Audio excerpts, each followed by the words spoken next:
What is going on, everyone? So in this week's video, I want to show you my process for spotting inkjet prints. Now this is where we cover up any sort of little defects where dust gets on the print itself, because many of the really nice fine art papers, and this is my favorite paper I use right here. This is Photo Reg Barita paper from Honeymule.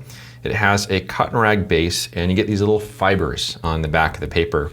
And if they make their way to the front of the paper, as you make the print, it has like the shadow of that fiber, a little white spot in the print. And I found it's really important to blow out your printer to get rid of this paper dust that gets in there.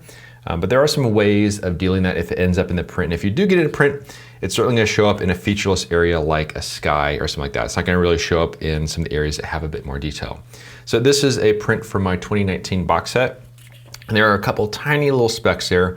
So I'm going to show you my process for how I go about covering those up. I should say that this technique works probably, I don't know, maybe like 60–70% of the time. So it's not 100%, but it will definitely save you some money. So I'll show you what I use.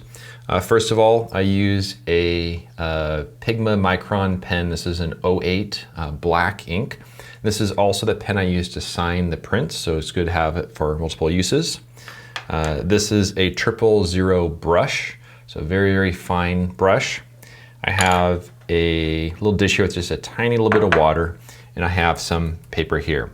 So the first thing I'm going to do is I'm going to draw on something that's plastic, and I'm just going to draw a little bit right on there, just to get a little ink out so I can gather up that ink, just like that. Next up, I'm going to take the brush and I'm just going to put a little water just to dampen it a little bit, and then I'm going to draw up some of that ink on there, just like that, just to get a little bit of ink going there. And I have a scrap of paper here and a little more water. Basically, I'm just trying to dilute it to make it more of a grayish. You see I'm pretty dark right there still. Dilute it a little bit more. You can see we're getting a little bit better. And I'm just trying to get this down to kind of a lighter gray. So here is actually pretty good. So now I'm going to get the print itself. And this one has some specks on it. They are very small. Sometimes they're bigger than this. But there's specks right there, then there. So what I do is I'll take the brush, and it's a very, very fine tip. Just put a little dot just in that area, and then you use something like a cotton t-shirt or something like that just to very gently blot it. So let's see if we can take care of one of these here. So I'm going to put a dot right there.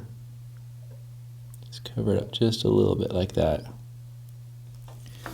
And it's actually pretty good. I'm just going to use my t-shirt here, put a little pressure on it and lift up. It actually did the trick really, really well.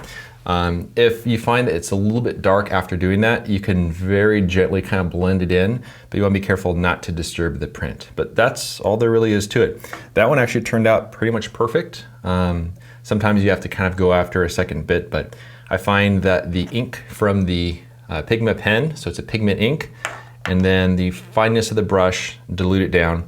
And I find that black will cover up pretty much anything because you're just trying to put a little bit of density in that area. So this simple technique will definitely save you some money.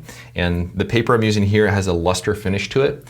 And so if you have like an all matte paper or maybe a different sort of gloss, your experience may be a little bit different, but this technique works really, really well for this paper. So hopefully this saves you some money and makes it so we're not wasting as much materials. But I want to thank everyone for watching.